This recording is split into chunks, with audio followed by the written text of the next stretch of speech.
Ladies and gentlemen, I am SC Romero. You are now tuned into one of the premier spots for college football news. If you aren't subscribed to the CFB Nation and following what they're doing, you're missing out. So I just want to say, go ahead and start doing that. Subscribe to us today.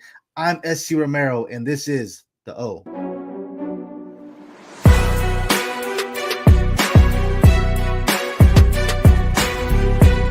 All right, everybody got goals and aspirations. You know how you get those? You be the best where you're at.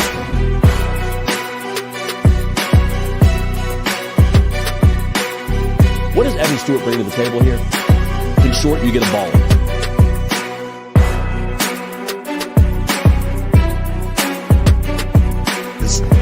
The grass is not always green. In fact, the grass is damn green in Eugene.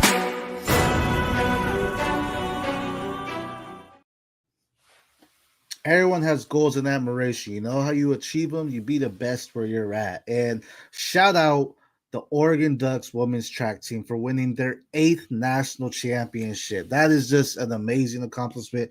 Congrats to them, and hopefully our Ducks can follow suit and win that national champion as well. Mayor College Football, as you know, go Ducks. That's what we are looking for as well. Also, go Vols. Jesus loves you. Yes, amen to that, brother. I appreciate that. Thank you. You have a wonderful day as well. But as y'all know, my name is SC Romero. We're gonna talk about the ABCs now. If you're in sales or have a background in sales, you know what the ABCs mean. Always be closing. And when I reference that to football, I mean, when you get into that red zone, when you get into that 20-yard line of the opponent side of the field, you have to close. There was multiple times this past season where the Oregon Ducks did not close. They either had a turnover, they maybe missed a field goal if they had, and they just didn't convert, or it was just over. We cannot be doing that. That was a huge thing I saw happen a lot. And maybe it was the quarterback going on one reads. Maybe it was the defense just covering the people in the ways they need to be covered, so quarterback couldn't do anything. Maybe it was the running back being blocked, so they couldn't see anything as well. Regardless of the situation, if we get within the 20 of the opponent's field, we have to score. And I don't mean a touchdown. We don't necessarily, a touchdown's great, don't get me wrong. We don't need that every time. You just need to put points on the board, whether it be a 3, whether it be 6, points on the board when you're in the 20. You just have to do that. Always be closing. There was multiple times where I saw a guy wide open and Gabriel just didn't hit. He just didn't. He's looking this way. Guy's wide open this way. He just doesn't see it. And I'm just like, man, what's going on here? Why are you not reading? Because the pressure wasn't there. The O-line was blocking magnificently. He just didn't see it, and all of a sudden he throws to a guy and makes it incomplete, and next thing you know, it's a turnover on downs. Like that can't be happening. When we go into the Big Ten, we were talking about pro caliber defenses. You can't be doing that. Every time you get there, you have to score. Always be closing. I'm excited to see what this offense does with this new era, if you will, with the Dante Moore, with Evan Stewart potentially taking the role as the wide receiver 1 of the team, with a freshman in the Corian Moore coming in, with the transfer portal of Mekhi Hughes is coming in, with the elevation of Kenyon Sadiq at tight end, with the new arsenal of offensive line as we lost Connerly and Cornelius. There's some big things that can come, but regardless, none of that matters if we cannot close. Now, yes, Oregon is known for their past of being the big play type of people and making plays left and right down the field, right? Scoring in bunches, scoring very quickly. Let's go, Moon. Thanks for joining in. It's about all of this for it, and we need to be able to close because as we're transitioning to the Big Ten, the defenses aren't as allowing as they were in the Big 12, or Pac-12, not Big 12, Pac-12. They weren't as allowing, meaning that air raid offense, that quick scoring mentality. Yes, it's great, but in the Big Ten, they're a little bit more physical up front. They're a little bit more aggressive up front to add to that pressure. Their defensive backs are a little bit more physical, a little bit more pressure on our wide receivers at the line of scrimmage. So these big plays may happen less, but that doesn't mean we aren't getting down the field. We need to be closing all the time. Joseph, thanks for joining, my guy. This is something where Oregon needs to check themselves. And it goes into our next segment here of winning football, right? Winning football isn't it isn't just winning. Of course, that's the whole picture. That's the top of the umbrella, winning, right? You obviously gotta win to play winning football. But winning football goes so much deeper than that. Winning football is playing all four quarters. There were some times, especially earlier in the season last year, where I saw Oregon, it didn't look like they were playing to their max potential in the early quarters, in the first and second quarter. And they were playing from behind, and then they had to play catch up in the third and fourth, or vice versa. They played super good in the first half, and then the second half came and they kind of slowed their roll a little bit. And I'm like, nah, man, if you want to win in this era, excuse my chair as it goes down. If you want to win in this conference in the Big Ten, all four quarters, when that whistle first snaps, when that initial kickoff first goes, you need to go out there and give yourself 100%. You need to do, my chair's acting up. All right, excuse me. You need to go out there and do everything you can every single down, not just on offense, not just on defense, on special teams as well, but also on the sidelines. If you're on the sidelines, you're hyping up your people. You're doing everything you can to make sure, hey, y'all are doing what you need to do to make sure their morale is 100 all the time. If your offense, if they throw an interception or fumble, defense comes on the field, they say, hey, don't worry, we're going to get the ball back so y'all can go out there and play. That's winning football, right? Competition at practice. I love what Dan Lanning says, that we're going to put our best foot forward in every way that we play, but that's because they compete at practice. Depth is key. Now, some people say, hey, why are y'all, all these recruits are coming here? What's going to happen? You know, not everyone's playing. Yeah, of course, not everyone's playing, but you need to compete. If you're competing against the best at practice, you're going to do better on the field when it's actually game time as well. Boone's out here. Absolutely. We were saying the Ducks don't look as explosive. Exactly. That was a big part. And, you know, there was times where they had explosiveness. There was times where it looked great, and then it went away. And it's like, what happened? And there was times in games where I was like, they were feeding Evan Stewart, and then all of a sudden they stopped feeding him. If something is working, continue to do it until the defense catches on and they stop it. If it's working, don't stop feeding your guys. If Evan Stewart's going off and has 6-7 receptions in the first half for 120, 180 yards, whatever it may be, continue to feed him until the defense catches on.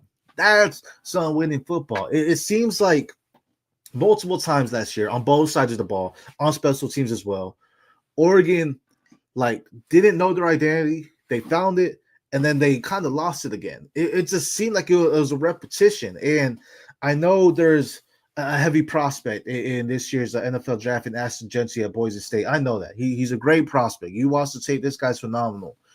The Oregon defense against Boise State was not the same Oregon defense 5 weeks later. It was a completely different transformation. It was like a Jekyll and Hyde type of thing.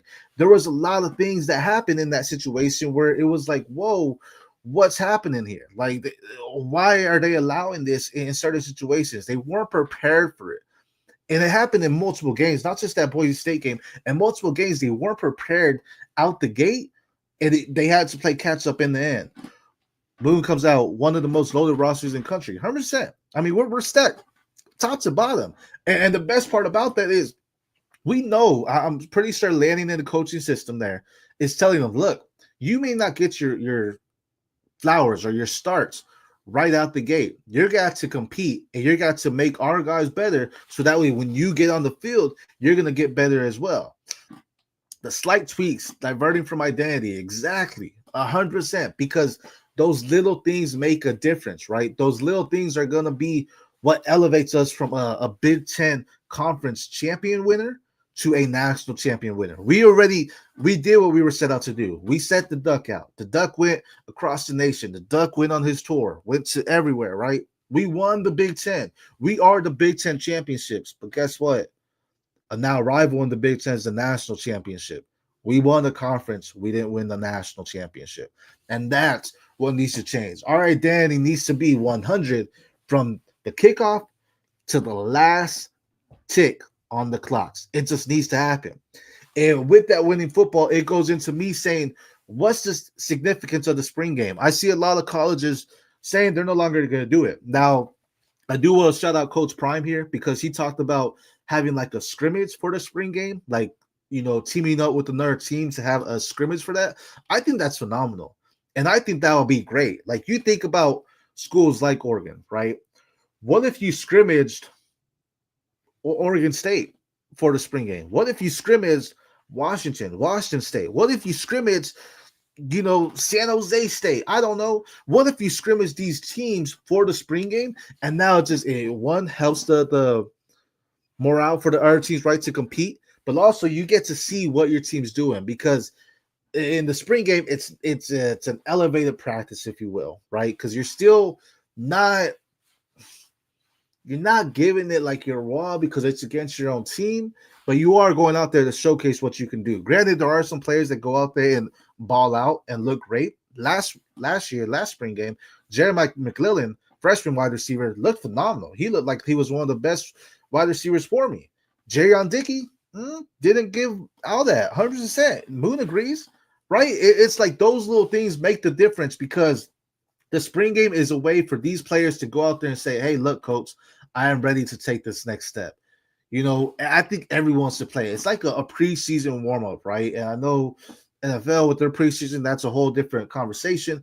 But those little games make that difference because it's like, look, guys, we're going to put you on pads. We're going to have some fans out there. You're going to go out there and give it your all. I'll kid you not. Go out to Autzen during the spring game. CFB Nation will be there. Go out to Autzen during the spring game. It's still loud. They still play, make you want to jump. You know what I mean? They still play that. It's still a good atmosphere to be a part of. And for these incoming players from the transfer portal, from these freshmen coming up to the big leagues, if you will, it's a huge jump just to feel that energy, to know, hey, your fans are behind you. We're excited to see you on the field for the first time in a Ducks uniform. Wear that yellow and green proudly. Wear those jerseys proudly because you may not see the field during the season, but you may see it during the spring game. And this is your opportunity to showcase not just the coaches, but the fans as well and your teammates. Look, I have what it takes to get here. Now, it may not be my opportunity right now, but when that time comes, I am ready. Now, that goes with like Evan Stewart. He looked good. He looked good during the spring game. He wasn't the wide receiver one last year. He had some wide receiver one games, but he wasn't the wide receiver one last year. It was Tez Johnson. Guess what? You go to the year before, it was Troy Franklin. This is Evan Stewart's year. So he's got to go out there in the spring game, be the leader for the team, right? As the veteran wide receiver, be the leader, showcase the energy like, yo, I'm going to treat this like an actual game because when it's game time, we can't act like it's practice. This has to be the game. So if I can't compete against my own teammates, my own brothers, why am I going to compete against the enemies or the opponents, if you will? You have to give out. That there's a old saying iron sharpens iron, right? The best will make the best better. So if our defensive backs aren't giving it 100 to the wide receivers, it's not doing anything for the wide receivers. It's not making them better. So why are you even out there? Let someone else take the field. If our linebackers aren't attacking the holes to block up the running lanes for Mekhi Hughes, then it's not making him better. Why are you out there? If our defensive line isn't trying to shed the blockers to get at Dante Moore, then what are they doing? They're not making him better. Everyone has to compete and vice versa for the offense, for the special teams. All those little things will make a difference. Spring games matter. For all these coaches saying we don't want to run spring games, y'all are doing yourself a disfavor. The spring games matter. They make an impact. As y'all notice, as we went down the ABC's winning football spring game, they all stack up. You have a good spring game, that's going to elevate your team because you're going to build an energy of saying, hey, we're here to compete. You do that, you're going to start playing winning football. Because if you play winning football in the spring game, you do winning football during camp, you do winning football during practice, guess what that means? That means you're going to the ABCs. You start to always be closing. You start scoring during those 20 yards. When you get to the opponent's side, when you get into that red zone, you start closing. That is what makes winning football. That is what makes the spring game important. Boone comes out and says, competing against other players than your teammates brings another dog out of you, a scared pup or a big dog. 100%. Because guess what? If your teammates, if your brothers aren't being 100 with you, if they're not telling you, hey, this doesn't work, or hey, you're doing this, or actually just like chopping you up and not being 100, they're doing you a disfavor. They're not helping you. They're going out there and saying, hey, we're going to dominate. Nah, you have to go out there and coach each other amongst yourself. Your coaches are there, yes, to coach. But on the field, not everyone has the coaches in their ear, right? Not everyone is able to hear it. The crowd might be loud. You have to rely on each other to just understand, hey, I know my brother has the B gap, so I'll go after the C gap. I know my brother has the slot guy, so I'm going to make sure X isn't filled out. You know, I mean, they have to play those impacts. I know my guy's going to get the open zone, so I'll make sure my guy is covering me so I can spread it out and my guy gets open up the middle. All those little things matter, and they all stack up to winning football to help us always be closing. It is important for the spring games to happen. We are excited that we will be at the spring game this year. We're going to see these freshmen come in, the early enrollees, if you will. We're going to see what these transfer portal kids have. We've talked about some of them.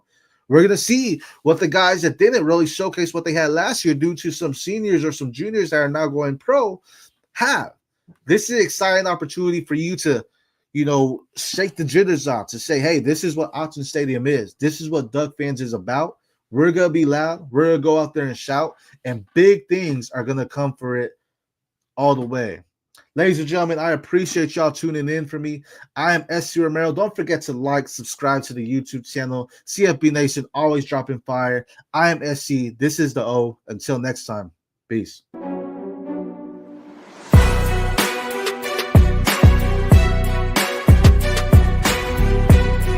Everybody got goals and aspirations. You know how you get those? You be the best where you're at.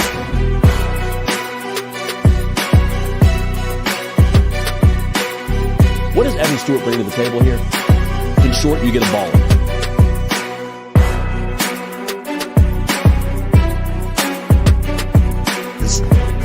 The grass is not always green. In fact, the grass